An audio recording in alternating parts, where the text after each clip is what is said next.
I was both wrong and right. I was wrong in the fact that magnetic fields are the byproduct of electrodynamics. When in actuality, I should have just looked at the elemental table. If you were to look at the valence shell of each element, you will see that cobalt and iron, as well as another element, are the strongest permeabilities for a magnetic field. Meaning a magnetic field is not determined by electrons per se in movement, but how many are in that valence shell in total. It doesn't matter if it's moving or not, even though they're constantly moving, but still, it just shows that I am wrong on that. But where I'm wrong in one way, I'm right in another. Because as I was speaking with myself on this, I just realized something.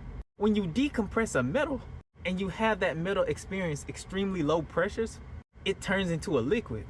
And no, I'm not talking about putting a rock inside of a vacuum. I'm talking about having that rock experience heat, a high density of low pressure, to the point where it melts and it resembles ice. Which ergo tells you and shows you that if you melt down lava even more, it will turn into a gas vapor. And a state after that is a plasma. Heat it up enough and you'll get a plasmatic state, whether it's a flame or an actual plasma. Which thereby confirms my theory on everything. Which also confirms that density plays a role. It's not only about pressure, it's about the density into which that pressure is being exuded out of. Meaning a higher density of low pressure can cause a metal to melt itself. But a low density of high pressure can just explain the state of the room.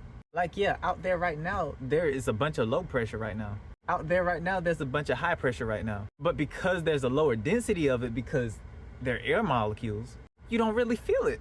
So it's curious and wonderfully amazing to see how they all culminate into one another to form our universe and planets thereof in terms of plural forms. Like, if you shape the density of the pressure, no matter if it's high or low pressure, you get different effects. And if you have high and low pressures in the same exact system, you create movement thereof, whether it's oscillatory or rotational. But depending on how it moves depends on how you move it. If you have stationary cold and hot spots, then guess what? The air inside is going to move and rotate.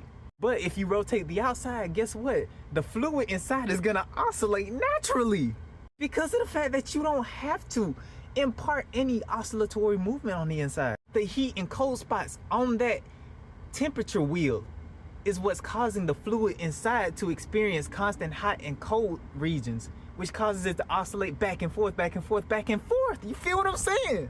Like, bruh, like, I'm calling it.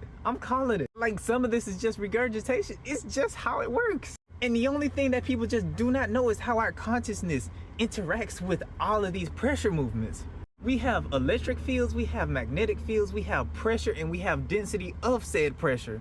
Like, bro, those are the only things that our universe works on, which is how you can have subatomic movement and macroscopic movement. I'm talking planetary type of movement because of this.